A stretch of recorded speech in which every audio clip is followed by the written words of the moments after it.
Hey everyone, thanks for tuning in. If you're new here, consider subscribing. It really helps keep these stories coming. And while you're here, let me know in the comments where you're listening from. Now sit back, relax, and let's get into the story. I was live on air the night the skies began to fall. My name is Mitch Wexler, 39 years old, lifelong Rust Belt kid, and the midnight voice of 107.5 WZRD, Erie's last independent FM station. Most people around here remember me as the Lake Effect DJ because of the insane snowstorm I broadcasted through back in '16. I thought I'd never top that night. Turns out, it was just the warm-up act. WZRD sat in an old stone building near West 12th Street, just a few blocks from the crumbling docks of Presque Isle Bay. My studio was cluttered, an organized mess of vinyl sleeves, transmitter logs, two battered SM7B mics, and a rack mount compressor that wheezed like it had emphysema. I worked alone most nights. The last internship I had moved to Pittsburgh in the fall, just before the weird weather started. Smart kid. It began subtly, over weeks. Temperatures started dipping far below average, even for Erie. We're used to cold here, but by early November, readings at the Tom Ridgefield station were showing consistent nighttime lows below minus 20 degrees Celsius. On November 9th, the lake froze solid, almost overnight. Not a crust, not a skim. A thick, frozen lid that hadn't happened in recorded history this early. That's when my listeners started calling in with real fear in their voices. One trucker named Jeb, out of Girard, told me Interstate 90 was backed up for 10 miles near Springfield because snowplows had frozen in place, not stuck. Literally frozen solid. Fuel gels, hydraulic lines burst, even DEF systems cracking under the pressure. It was minus 39 that morning, without wind chill. Another guy, a regular I knew as Doc Dave, said his lab rats had started burrowing deep into their bedding weeks ahead of schedule and refused to come out for food. The phone stopped ringing altogether the next week. I stayed on air longer than I probably should have. The emergency alert system kept hijacking the feed, rolling alerts from NOAA, FEMA, even NORAD by mid-November. Most of them said the same thing. Stay indoors, preserve energy, avoid exposure, communications may become intermittent. Pretty boilerplate stuff at first. Then came event designation, AGN D49. That was the first time I heard the word aphelion anomaly on a public frequency. I didn't understand what it meant at the time, but it was a scientific code for what would later be dubbed the reversal.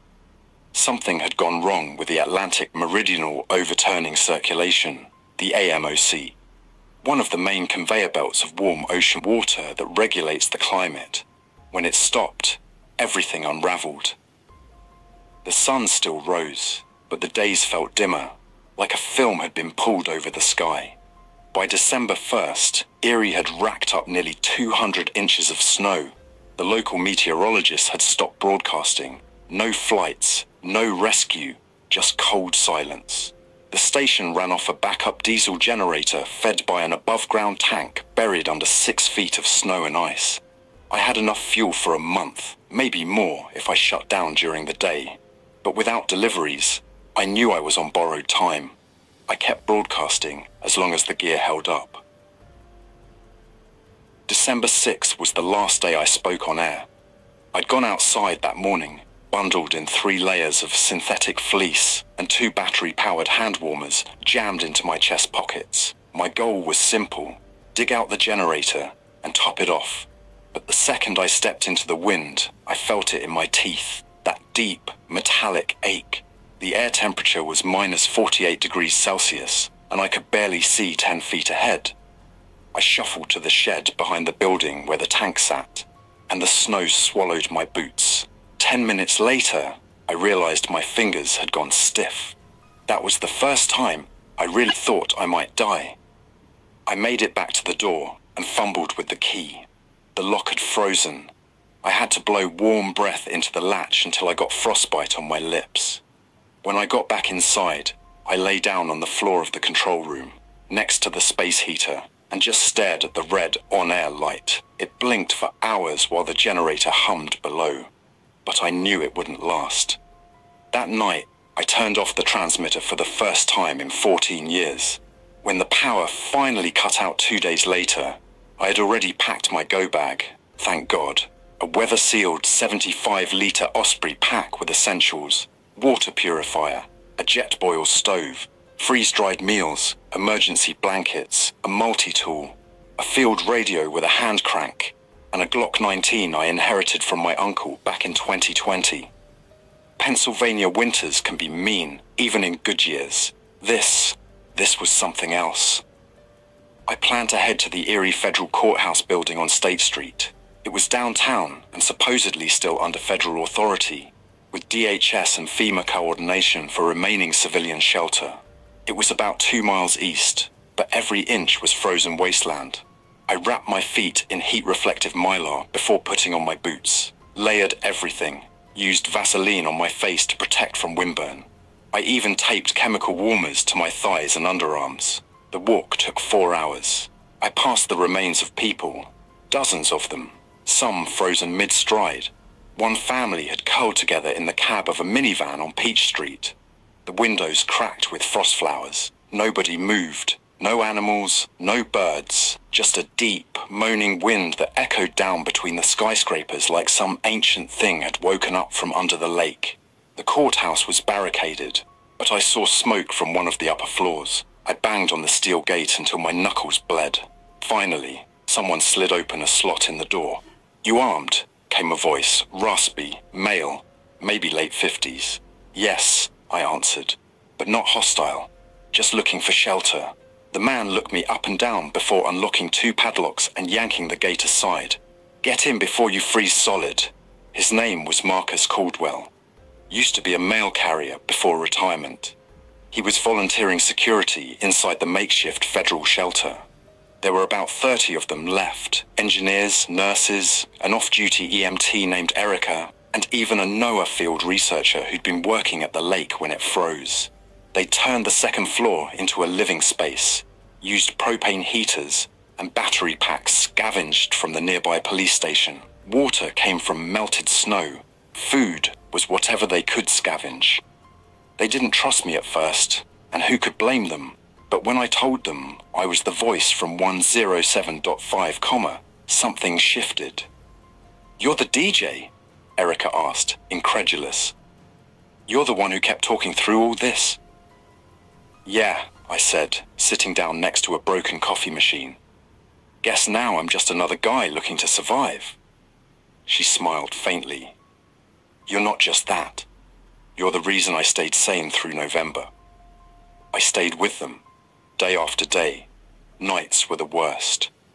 We took turns standing watch in pairs, listening for ice cracks, or worse, the silence between them. That was the beginning, the first 20 days. Time blurred in that building. Day and night were indistinguishable beneath thick grey skies. We covered the windows with foam insulation sheets and old FEMA tarps to preserve heat, and used headlamps and lanterns when the batteries allowed. The cold had a way of muting everything. Footsteps, voices, even thoughts. It wasn't just weather anymore. It was an ecosystem of stillness. Movement felt like a fence. Sound felt like risk. The courthouse had its benefits. Thick stone walls, decent elevation, and a partially intact HVAC system we could use for ducting warm air. But it wasn't sustainable. There was only so much propane and canned soup scavenged from surrounding shops. And with downtown Erie largely picked over by the time I arrived, we'd already started planning something bigger. We needed a warehouse, or maybe a school. Someplace with food supplies, fuel, and tools we could convert. On day 21, we voted to move. It wasn't a quick decision. A few wanted to dig in, try to make it through the worst. But the NOAA guy, Ken Fletcher, said the worst wasn't going to end. He had brought a rugged tablet that still pulled satellite data via a small dish he'd jury-rigged on the roof. What he showed us chilled me more than the air ever could. The polar vortex had fractured into 3 lobes. Rare, but possible. One of those lobes was sitting over Pennsylvania, like a lazy god refusing to move. Global temps had dropped 12 degrees Celsius in just 6 weeks. And with the sun's solar minimum lining up with volcanic aerosols from an eruption in Kamchatka, something called Sheveluch, it was like someone had taken the planet's thermostat and smashed it with a hammer. We packed to leave on day 24. The convoy consisted of 2 vehicles, an old Ford Transit van that still turned over thanks to its diesel heater, and a gutted Chevy Suburban modified with rigid insulation around the windows. We loaded both with whatever we could carry: blankets, medical kits, batteries, propane tanks, hand tools, and weapons. The plan was to make it to an old logistics depot near the rail yard on East Lake Road. One of the engineers, Deshawn, had worked for the Port Authority and knew the spot. He said it stored emergency rations and backup generators, even in peacetime. There were 8 of us on the move that morning: Deshawn, Erica, Marcus, me, a mechanic named Louise, and 3 others from the courthouse group.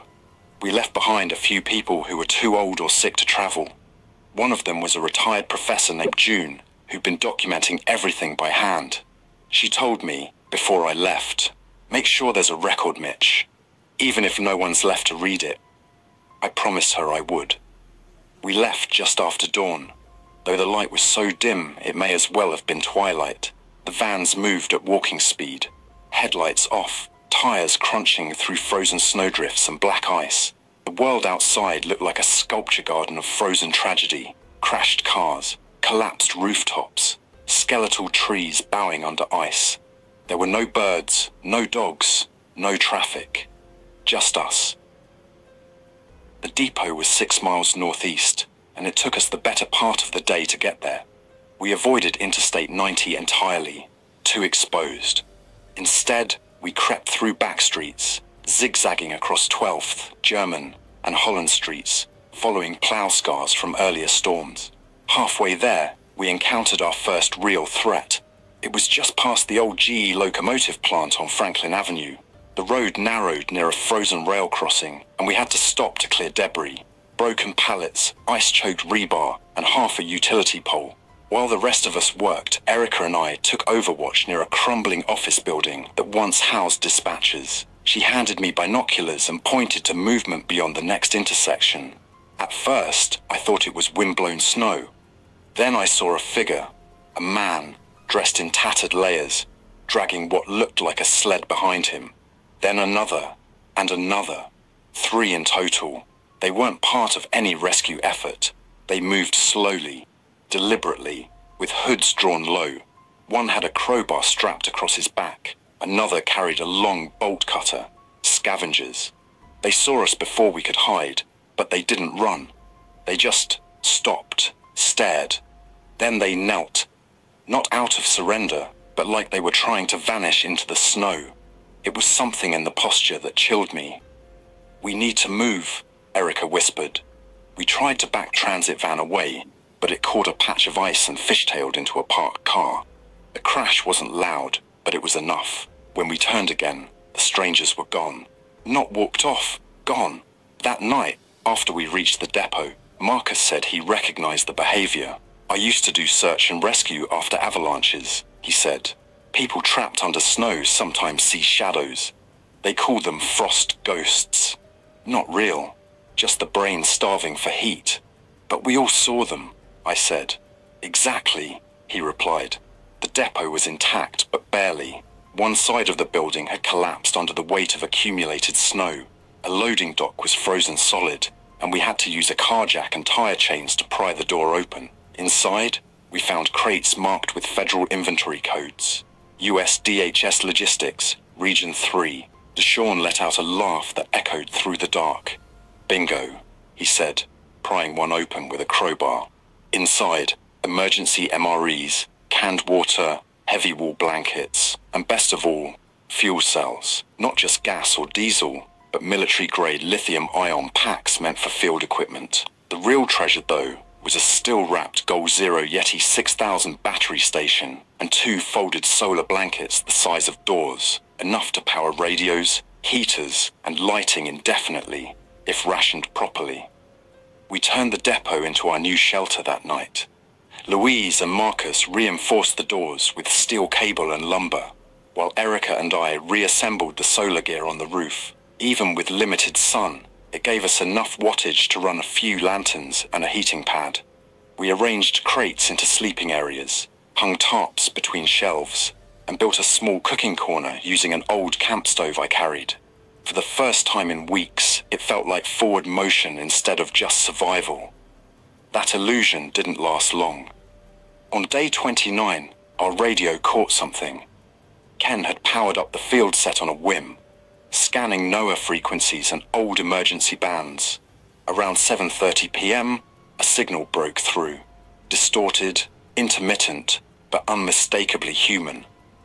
Venturi moved, mobile units en route, 42.13N, 80.02W, hostile breach, repeat, breach.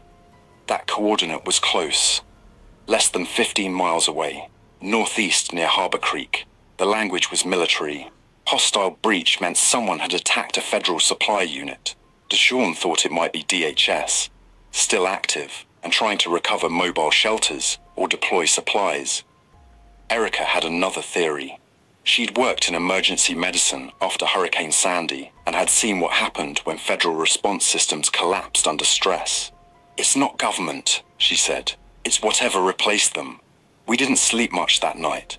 The next morning, Louise and I found boot tracks near the depot's east entrance. Fresh ones, not ours. We hadn't gone outside since the signal. I followed the prints 50 yards before they disappeared into the snow. They weren't scavengers. The stride was disciplined, tactical. Someone had found us and left, or worse, was watching. On day 32, the sun didn't rise. Technically, of course, it did, beyond the clouds and ash. But on the ground, it was like someone had turned off the sky. Absolute grey. No shadows, no horizon. Just white above and below.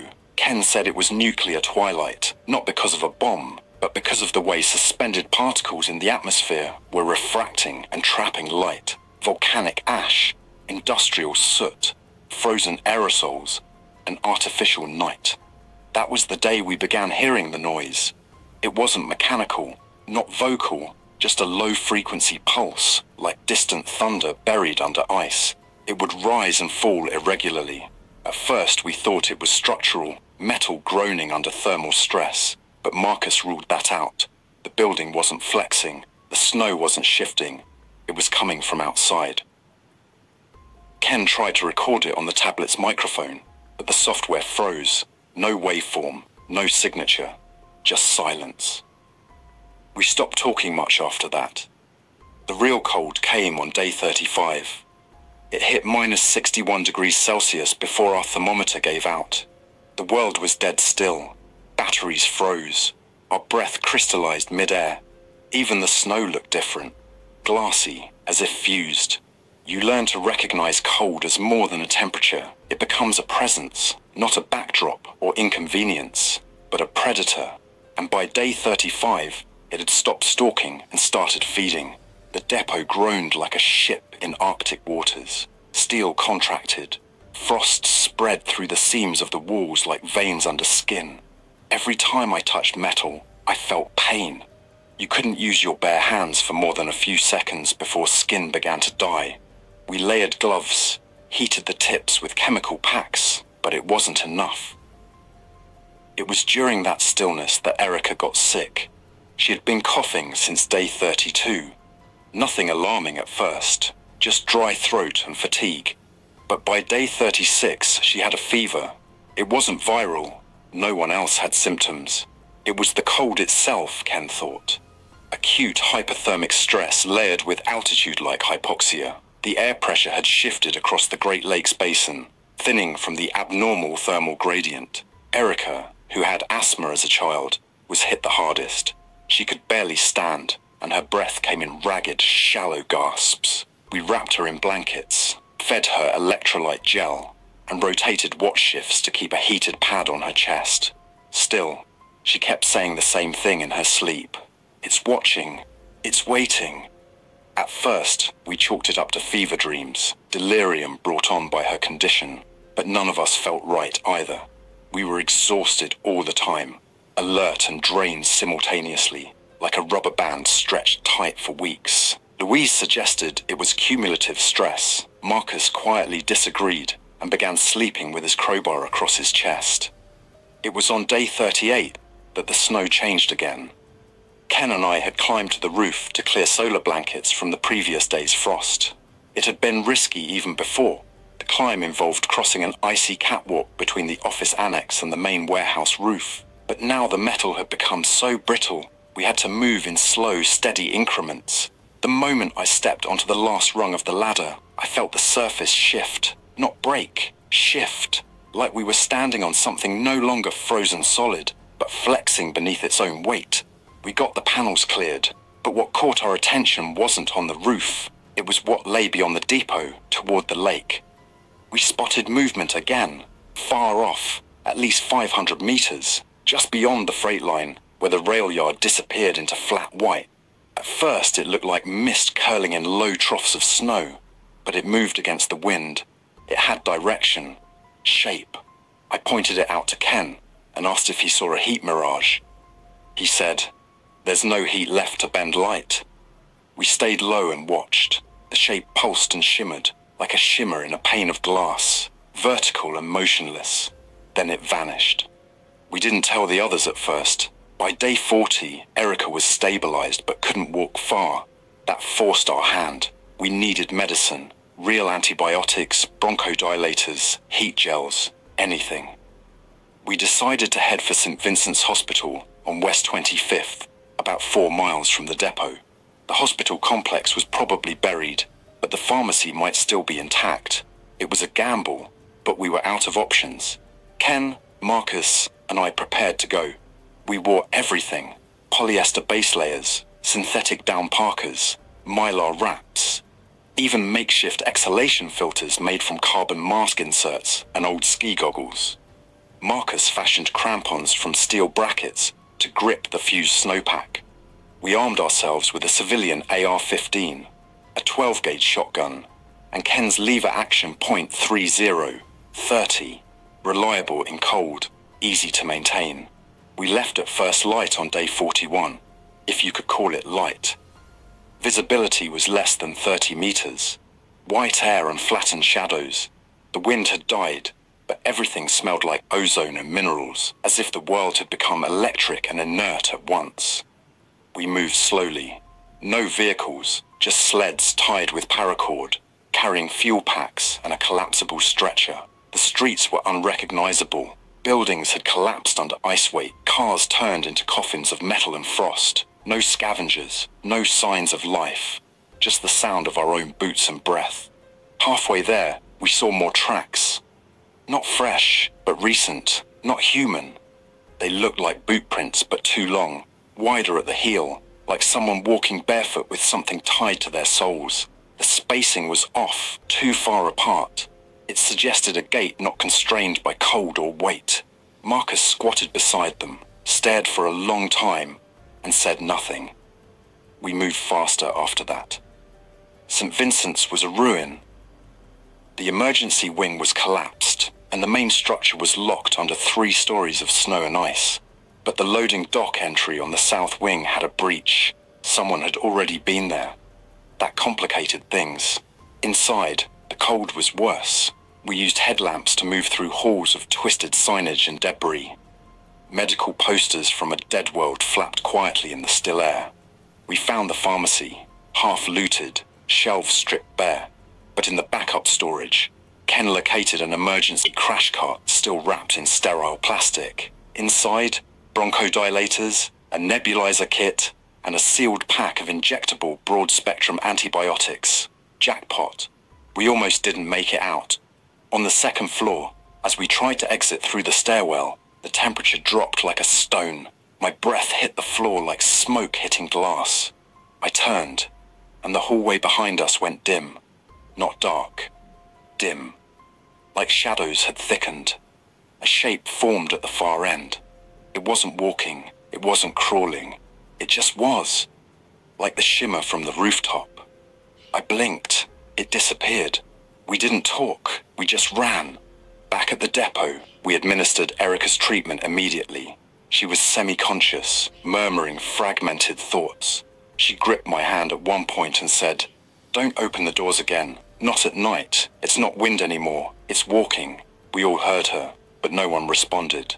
That night, Marcus set traps, real ones, wire snares at each entrance, trip lines with cans strung between support beams. Not for animals, not for people, just in case. At 3:17 a.m., something triggered the eastern line. Louise was on watch. She fired a flare through the outer breach and flooded the alley with red light. The snow showed no tracks, no disturbance, but one of the cans was flattened like someone had stepped on it. No wind could have done that. Marcus called it entropy creep, a military term, the gradual erosion of patterns, the way stress pulls people apart at the edges. But this wasn't human erosion. Something else was playing with our perimeter. On day 44, Deshawn made a proposal. He wanted to move again, out of the city entirely. He argued that Erie was becoming a graveyard, that staying near civilization was dangerous. He said the lake ice could support foot traffic, that we could head for the peninsula and try to reach Waldermere Park. It was a long shot, but the elevated buildings and concession storage units might provide a better winter shelter, especially if this thing, the cold, the watchers, whatever it was hunting near human structures. Erica disagreed. She said leaving would fracture us. Erica still believed help could come. "We have solar," she said. "We have radios. If anyone's still out there, we'll hear them." But we hadn't heard anything new in almost 2 weeks. We voted, 5-3. We'd prepare to move. I spent that night in the dispatch office, writing in my notebook under a chem lamp, documenting what we saw, what we heard. I kept thinking about that voice from the emergency frequency. Hostile breach. What if it wasn't warning about people? What if the breach was something else? On day 45, the shimmer returned. This time, it didn't vanish. It stood motionless at the far edge of the depot's loading dock, half buried in the snowdrift that had formed like a lip of glass around the east barricade. There was no wind, no noise, just the shimmer, a vertical sheet of distortion, almost like standing heat above asphalt, but colder than anything we'd ever felt. Ken later called it a thermodynamic lensing artifact, trying to explain it in scientific terms, but there was nothing in the data to support what we saw. It wasn't a refraction, it wasn't weather, it was watching. None of us moved for nearly a minute. I remember hearing my own heartbeat, the click of the old wall clock that still ran on a lithium cell, and Louise slowly pulling back the bolt on the shotgun. The shimmer didn't move, it just pulsed, slow, like breath. And then, without warning, every battery-powered device in the depot came to life. The radios, previously silent, began spewing static and fractured voices. Our emergency lanterns flickered and glowed without being turned on. The old field laptop Ken kept locked in a Pelican case vibrated itself open and displayed a corrupted map overlay, a digital smear of Erie overlaid with flickering coordinates, and a strange red spiral pattern near the lake's center. Erica, barely strong enough to sit up, stared at the map and said one word through cracked lips: "It's opening." We didn't ask what it was. The shimmer disappeared minutes later, leaving no tracks. The dock was untouched, but the snow beneath where it had stood had fused into a solid sheet of clear ice, as if superheated from below. Ken tried to chip a sample with a climbing pick and nearly broke the steel tip. Whatever passed through had altered the material properties of the snow itself. Marcus, who had seen combat in Fallujah, simply shook his head and walked back inside. "Nothing human leaves footprints like that," he muttered. The group was fracturing. Deshawn still believed we should move out, cross the lake ice, and reach the higher elevations of the peninsula. Louise was with him. They were both realists, survivalists at heart. Erica was getting worse, and the depot, for all its insulation and gear, had become a trap. But we were afraid, not just of exposure or collapse, but of whatever intelligence might be working through the cold. The shimmer wasn't weather, it wasn't atmospheric, it responded to presence, it waited, it pulsed, it learned. That night, Louise made the call. "We leave tomorrow," she said. "We go across the ice, sunlight or not. If we wait here for it to come back, it's going to start choosing." No one objected. Day 46 was our exodus. We loaded the sleds with the essentials: food, heat cells, solar blankets, the field radio, and the battery station. Erica couldn't walk, so we strapped her into the lighter sled with chemical warmers surrounding her in layers. I carried the Glock on my belt, 2 extra mags taped together. Marcus had the shotgun. Ken had his .30, 30. Deshawn carried a short-handled fire axe, not for ice, for whatever was beneath it. We crossed the depot yard at 0900. The sun was technically up, but the sky was milky white with suspended particulate. Ash, frost, or both. The wind had dropped below measurable levels. Not calm, not peaceful. Absent. That was worse. The air felt heavy, wrong, like we were moving through a vacuum with pressure we couldn't sense but could feel in our teeth. Reaching the lakeshore was easy. The city had died weeks ago, and no other signs of human activity remained. On the hill overlooking the bay, we passed a frozen parking lot full of vehicles. Every one cracked open like tin cans, looted and left for dead. The lake itself looked unnatural, smooth, reflective, with soft gradients of blue and black like oil on water. Not snow-covered, but bare. Ken said it wasn't just frozen, it was vitrified, molecular rearrangement under stress, possibly electromagnetic. I didn't understand the science, but I understood what it meant. There would be no rescue. Crossing the lake took 5 hours. We moved slow, careful not to bunch up. Ice this thick would normally creak, groan, shift beneath your feet. This didn't. It felt more like walking across tempered glass. No sound, no vibration. It had frozen into something no longer part of the water cycle, separate from the living world. About halfway across, we stopped, not by choice. The shimmer reappeared, this time directly ahead of us, about 60 meters out. It didn't move, didn't react, just stood in the middle of the frozen bay. And then, from it, sound came. Not language, not noise, us. It played back voices, our voices, things we'd said over the past weeks, fragments of radio logs, broadcast segments, even Erica's murmurs from her fevered sleep. The shimmer pulsed and emitted static that resolved into exact phrases, looping them. "Make sure there's a record, Mitch. Don't open the doors again. It's watching. Hostile breach." It knew what we had heard and what we had feared. Ken stepped forward, pulled out the portable field antenna and aimed it directly at the shimmer. He powered on the transceiver and broadcast one word: identify. The shimmer responded. It didn't say anything, but the ice beneath our feet began to hum, subsonic, rhythmic, like a resonance. My gut clenched. Marcus dropped to one knee and raised the shotgun. The shimmer blinked out.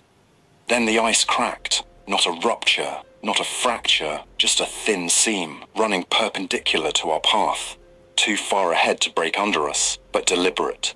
A message. We changed course. We made landfall on Presque Isle by mid-afternoon. The sky was bloodless, flat, the color of oxidized snow. The trees were all bent westward, as if blown by a single, sustained blast weeks ago, and then frozen in place. We passed shuttered concessions and the remains of Waldemir's Gate. The rides were gone, collapsed or stripped bare, but the food storage facility behind the arcade building was intact.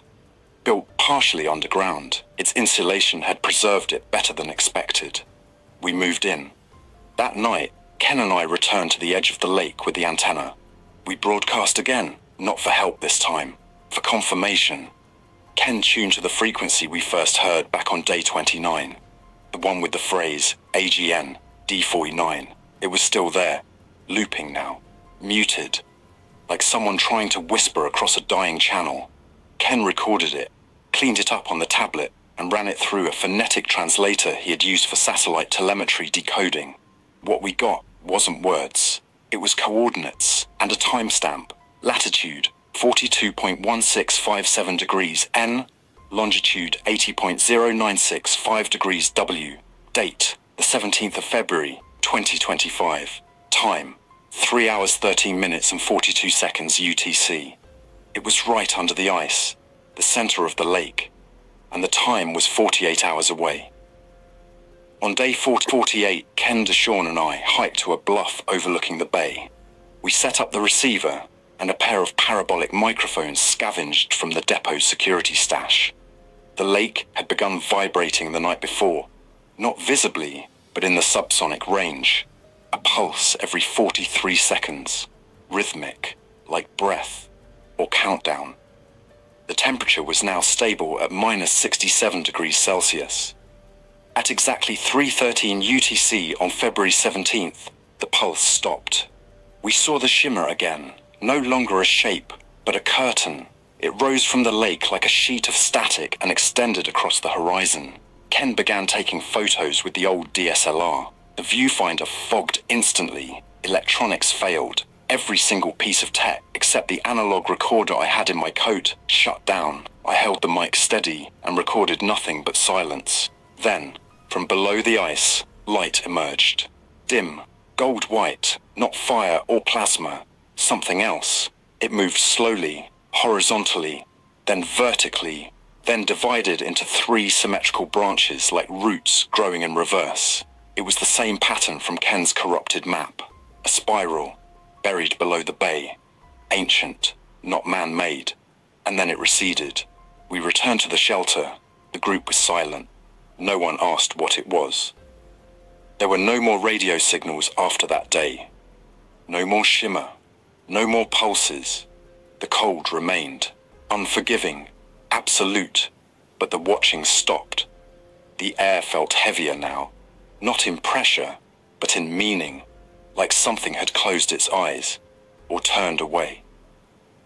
On day 55, the sky broke for the first time in weeks. Not blue, but a pale gradient with definition. We saw the sun again, a dim disk through the ash. Barely warm enough to melt ice, but real. Marcus cried when he saw it, not loudly, just one tear, frozen before it hit his scarf. By day 60, the snow softened by a fraction. Day 75, the birds returned, just 2 of them, crows.